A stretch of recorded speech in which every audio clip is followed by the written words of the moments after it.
Greetings again everyone. A while ago I asked my subscribers which vintage lenses they might like me to test, and one that they suggested, which wasn't impossible to find or astronomically expensive, was this, the Industar 61LZ. It's a 50mm f2.8 Russian lens with good close focusing, although not quite macro capability. This lens was introduced about 1971 in the Soviet Union and produced until the late 80s. This one is a copy from 1980. There were a number of variants of this lens for rangefinder cameras with different flange distances and mounts. It is of course a completely manual lens, and you'll need to use an appropriate adapter to get it to work on any modern camera. This simple Tessar design lens has a lot of fans who speak about it having, allegedly, great sharpness, a decent macro ability for its time, and perhaps most interestingly, highly varied bokeh patterns, including a star shape between around f5.6 and f8 due to its unusual iris mechanism. Let's see if this is a secret hidden gem of an optic, and let's also see how much this lens review affects its price on eBay, which is currently about £80 to £100 or $100 US.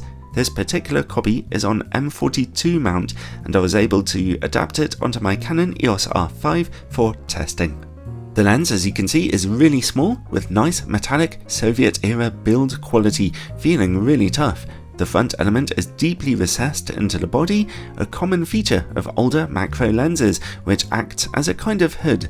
It's not very heavy in your hand, and it has a very smoothly turning focus ring. As you can see here, unsurprisingly, the lens suffers from significant focus breathing. In front of the focus ring comes a smoothly turning aperture ring, and its filter thread size is 49mm. And, well, that's it really, a dead simple lens design characteristic of optics from the 1970s. So let's see about image quality. This lens's nickname was the Eagle Eye due to its alleged sharpness, but it has certainly met its match on a 45MP Canon EOS R5. At the maximum aperture of f2.8, the lens is somewhat soft in the middle, but with very poor contrast. At least the corner image quality isn't that much worse though. At f4, those corners see a little more brightness and contrast. The middle of the image sees more contrast, but image quality is still rather mediocre here.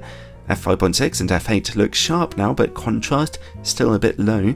Corner image quality is good enough though. Stop down to f16 and image quality just gets softer now due to diffraction. Overall, I was pretty disappointed with the Industar 61LZ. I was hoping for much better than this. It can be quite sharp, but its key problem is absolutely terrible contrast. Okay, let's see about distortion and vignetting. Of course, in-camera corrections will not be available with this optic. It projects a moderate barrel distortion, and at f2.8 its corners are quite dark. Stop down to f4 or f5.6 and those corners brighten up.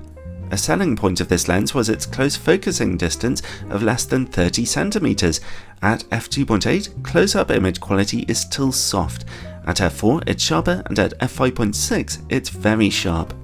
Let's see about work against bright light now. Whoa, that's some of the worst glaring I've ever seen from any camera lens ever, and it occurs even if bright lights are on the edge of the image, destroying contrast. Stop down to f4 or f5.6 for an improvement, but it's all still looking pretty dreadful here. And while we're working in the dark, let's see about coma levels. At f2.8, coma smearing on bright points of light in the image corners is very strong. At f4 it's greatly reduced, although quite some purple fringing is still noticeable. At f5.6 though, even that finally goes away. When it comes to sun stars, the lens's unusual iris design means they come and go all over the place, but at f11 you can catch some fairly strong 6-point sun stars emerging. Next, bokeh. Honestly, considering the lens's 50mm focal length and maximum aperture of only f2.8, your options to play with bokeh are disappointingly limited. At f2.8, bokeh is round with a slightly hard outline to it. At f4 we see hexagonal bokeh with an edge to it. At f5.6 and f8 we see stars, which is cool, but the aperture is so dark now that they don't really look that impressive. I reckon you could achieve a better effect than this by simply getting a cheap 50mm f1.8 or f1.4 lens and using bokeh shapes on pieces of card. Finally, related to bokeh comes longitudinal chromatic aberration. It's quite strong at f2.8 here, as you can see through all the murky low contrast. At f4 it looks better, but it's only at f5.6 or f8 that we see a serious improvement. Overall, look, I know this lens has its fans who are probably going to hate me for saying this, but honestly, it's just not what it's cracked up to be. You need to stop it down to get any decent sharpness, and its flaring is simply out of control. Stop down to f5.6, it'll get you some nice images with interesting starry bokeh if you can get it, but personally, I really wouldn't bother with this one unless you're a big fan of Soviet-era optics.